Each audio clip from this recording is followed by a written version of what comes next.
సత్యయుగం, త్రేతాయుగం, ద్వాపరయుగం ఇలా యుగాలు మారే కొద్దీ దేవుడికి మనిషికి దూరం పెరుగుతూ వచ్చింది. ధర్మాన్ని ఎలా కాపాడాలో దేవుడు మనుషులకు నేర్పించాలి అనుకున్నాడు. కానీ మనిషి దాన్ని నేర్చుకోలేదు. ఎందుకంటే దేవుడు కాబట్టి ధర్మాన్ని కాపాడాడు. కానీ మనిషి ఎలా కాపాడతాడని దేవుడినే తిరిగి ప్రశ్నించాడు మనిషి. సరే అని త్రేతాయుగంలో మనిషి రూపంలో వచ్చి ధర్మానికి ఎలా కట్టుబడి ఉండాలో అని వామన అవతారం, పరశురామ అవతారం, రామ అవతారంలో బ్రతికి చూపించాడు.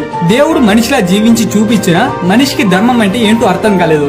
ఇంకా ఇలా కాదని ద్వాపర యుగంలో ప్రపంచానికి డైరెక్ట్ గా ధర్మం వైపు ఎలా నిలబడాలో చెప్పడానికి ఒక టీచర్ కావాలి, అత్యంత జ్ఞాని కావాలి, అన్ని లోకాలకి గురువు కావాలి, ఒక జగత్ గురువు కావాలని విష్ణుమూర్తి కృష్ణ అవతారాన్ని ఎత్తాలి అనుకున్నాడు. ఏ అవతారానికి లేని ప్రత్యేకత ఒక కృష్ణ అవతారానికి ఉంది. అది ఏమిటంటే కృష్ణుడికి మాత్రమే తన పుట్టుకతోనే తన విష్ణుమూర్తిని తెలుసు. ఎన్ని కష్టాలు వచ్చినా ధర్మాన్ని ఎలా కట్టుబడి ఉండాలో రాముడు నేర్పిస్తే, ఎలాగైనా ఏం చేసినా ధర్మాన్ని ఎలా గెలిపించాలో కృష్ణుడు నేర్పిస్తాడు. Rama is king but Krishna is king maker. ఆ కృష్ణ అవతారం ఆది అంతం ఎంత అద్భుతంగా జరుగుతుందో రాండి చూద్దాం. మధుర రాజధానిలో ఉగ్రసేన మహారాజుకు 2 బిడ్డలున్నారు. ఆ అన్న చెల్లెల పేరు, అన్న పేరు కంసుడు, చెల్లి పేరు దేవకి. కంసుడికి దేవకి అంటే చాలా ఇష్టం. చాలా గారవంగా పెంచాడు. చెల్లి అంటే ప్రాణం. చెల్లికి అత్యంత వైభవంగా వాసుదేవుడు అనే వ్యక్తికి ఇచ్చి పెళ్లి చేసి చెల్లిని కాపురానికి అత్తారింటికి దించడానికి రథం వెనకాల రథం కట్టి తీసుకుని వెళ్తున్నాడు. అంతా ఆనందంగా ఉన్న సమయంలో ఆకాశం నుండి ఒక లేడీ వాయిస్ వినిపించింది. కంస, నీ మృత్యును సాగనంపుతున్నావా? నీ చెల్లి కడుపులో జన్మించే 8వ సంతానమే నీ మృత్యువు. అతని నేను చంపుతాడు అని చెప్పింది ఆ ఆకాశవాణి. ఆ మాటలు విన్న కంసుడు, అప్పటి వరకు ఎంతో మంచిగా ఉన్నవాడు సడన్ గా చావు భయం పెరిగి అతన్ని ఒక మృగంలా మార్చేసింది. తను రథం దిగి చెల్లి ఉన్న రథం దగ్గరికి పోయి తన జుట్టు పట్టుకుని రథం నుంచి బయటికి ఈడ్చుకుని వచ్చి, ఇంత అల్లారు ముద్దుగా పెంచుకుంటే నా మృత్యుకే జన్మనిస్తావా అని తన తలను నరకడానికి కత్తెత్తాడు. వెంటనే దేవకి భర్త అయిన వాసుదేవుడు కంసుడు కాలు పట్టుకున్నాడు. బావా, దేవకిని ఏం చేయకు. తను ఏం చేసింది? తనకు పుట్టి 8వ సంతానం కదా నీ మృత్యువు. మేము మీ దగ్గరే ఉంటాం. ఆ బిడ్డ పుట్టగానే నీకే ఇచ్చేస్తాం. ఆ బిడ్డను ఏమైనా చేసుకో, దయచేసి తను వదిలే అని బతిమలాడాడు. కొంచెం సేపు ఆలోచించి సరే అని వాళ్ళ ఇద్దరిని తన దగ్గర జైల్లో పెట్టించాడు. కొన్ని సంవత్సరాల్లోనే ఆమె 6 బిడ్డలకి జన్మనిచ్చింది. ఆ 6 కంసుడికి అల్లుడు వరుస అవుతారు. వాళ్ళ వల్ల ఏమి ప్రమాదం లేదని వాళ్లతో రోజు రాజమందిరంలో ఆడుకునేవాడు. ఒకరోజు అలాగే ఆడుకుంటూ ఉంటే నారదుడు కంసుడి దగ్గరికి వచ్చి, నీ అల్లులతో ఆడుకుంటున్నావా? కానీ ఆ 8వ వాడు పుట్టిన తరువాత వాడు నా తమ్ముడే కదా అని వీళ్ళు వాళ్లతో కలిసిపోతే నీ చావును నువ్వే పెంచుకున్నట్టు అవుతుంది. ఆలోచించుకొని చెప్పి వెళ్ళిపోయాడు. వెంటనే అతను తన కత్తిని తీసుకుని ఆ 6 పిల్లల్ని వరుసగా నిలబెట్టి ఒక్కొక్కరి జుట్టు పట్టుకుని ఒక్కొక్కరి తలను నరికి వేశాడు. ఈ విషయం తెలుసుకున్న దేవకి బ్రతికి ఉండగానే నరకంలో అన్ని బాధలు ఒకేసారి అనుభవించింది. 7వసారి దేవకి గర్భవతి అయింది. విష్ణుమూర్తికి యోగమాయ అనే ఒక శక్తి ఉంది. ఆ శక్తి ద్వారా దేవకి కడుపులో ఉన్న పిండాన్ని తీసుకుని రోహిణి అనే ఆడదాన్ని కడుపులో పెట్టాడు. ఆ పిండమే బలరాముడు. బలరాముడు ఆదిశేషువు యొక్క అవతారం. విష్ణు ప్రతి అవతారంలో ఆదిశేషువు విష్ణు పక్కనే ఉంటాడు. వామనకి చక్రం, రాముడికి లక్ష్మణుడు, కృష్ణుడికి బలరాముడు. అయితే 7వసారి గర్భవతి అయ్యి గర్భ స్వయం అయ్యిందని కంసుడికి తెలిసింది. దేవకి మళ్లీ గర్భవతి అయ్యింది. కంసుడు దేవకి, వాసుదేవుడు ఉన్న కారాగారం మొత్తం సైనిక బలం పెంచాడు. 8వ బిడ్డ పుట్టగానే వెంటనే మొదటి ఏడుపుకే కంసుడికి చెప్పాలని సైనికులకు చెప్పాడు. ఒకవేళ సైనికులు నిద్రపోయినా బిడ్డ పుట్టగానే వచ్చే ఏడుపుని వింటే గాడిద అరిచి సైనికులు నిద్ర లేపుతుందని ఆ చెరసాలలో గాడిదను కట్టాడు. ఇంకా దేవకికి వేదన ఎక్కువైపోయింది. ఈ బిడ్డ పుట్టి కంసుడి చేతులు చావడం కంటే నేనే పుట్టక ముందు చంపుకోవడం ఉత్తమమని అనుకొని కడుపుని చేతులతో గుద్దుకుందామని ప్రయత్నిస్తున్నప్పుడు ఆ రాత్రిపూట కారాగారంలో ఒక పెద్ద వెలుతురు వచ్చి సాక్షాత్తు శ్రీ మహావిష్ణుమూర్తి ఆమెకు కనిపించాడు. దేవకి, నేను నీ బిడ్డగా పుట్టాలనుకుంటున్నాను. నన్ను నీ బిడ్డగా స్వీకరిస్తావా అని అడిగాడు. ఇంకా ఆమె ఆనందానికి హద్దులు లేవు.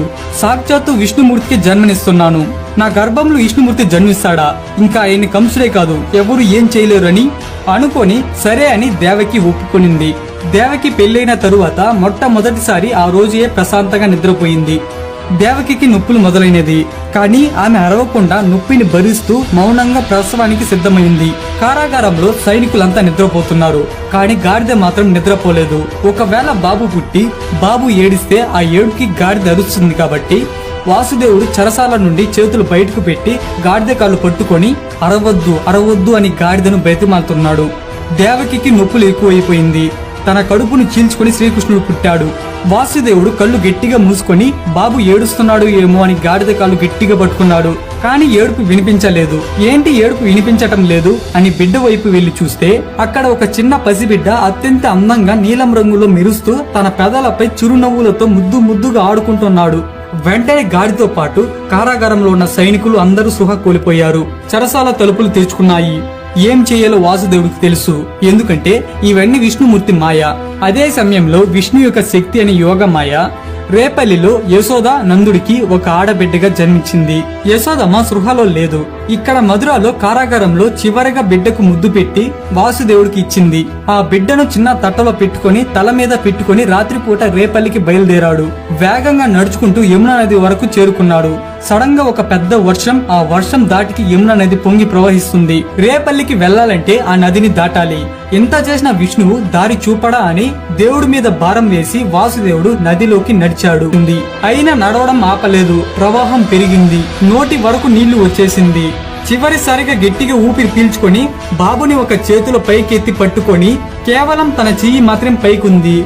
చేతిలో బిడ్డ ఉన్నాడు. ఆ నీటి ప్రవాహం పెరిగి అరచెయ్యి వరకు వచ్చింది. కృష్ణుడు ఆడుకుంటూ తన కాళ్ళని కిందికి అన్నాడు. యమునా నదికి ఆ పర్స తగిలింది. ఇది సాక్షాత్తు శ్రీ మహావిష్ణువు యొక్క పర్స అని అర్థమయ్యి యమునా నది ఒక్కసారిగా రెండుగా చీలిపోయింది. మధ్యలో వాసుదేవుడు నిలుచుకొని ఉన్నాడు. కింద నేల కనిపిస్తుంది. వాసుదేవుడు ఊపిరి పీల్చుకొని ఆ చీలిన నది మధ్యలో నుంచి వెళ్తున్నాడు. నది అయితే చీలింది గాని పైన కుమ్మపోతుగా వర్షం పడుతుంది. ఆ వర్షంలోనే చీలిన నది మధ్యలో వెళ్తూ ఉంటే సడన్ గా వాసుదేవుడి మీద వర్షం పడ్డం ఆగిపోయింది. కానీ ఎటు చూసినా వర్షం పడుతుంది. కేవలం వాసుదేవుడి మీదనే వర్షం పడటం లేదు. ఏమిటి అని వెనక్కి తిరిగి చూస్తే కను చివరి వరకు పొడవైన ఒక పెద్ద పాము యమునా నది మధ్యలో నుంచి తలపైన గొడుగుగా ఆదిశేషువు పడగల కింద వాసుదేవుడు చేతిలో చిన్న కృష్ణుడు రేపల్లికి తీసుకుని పోతున్నాడు.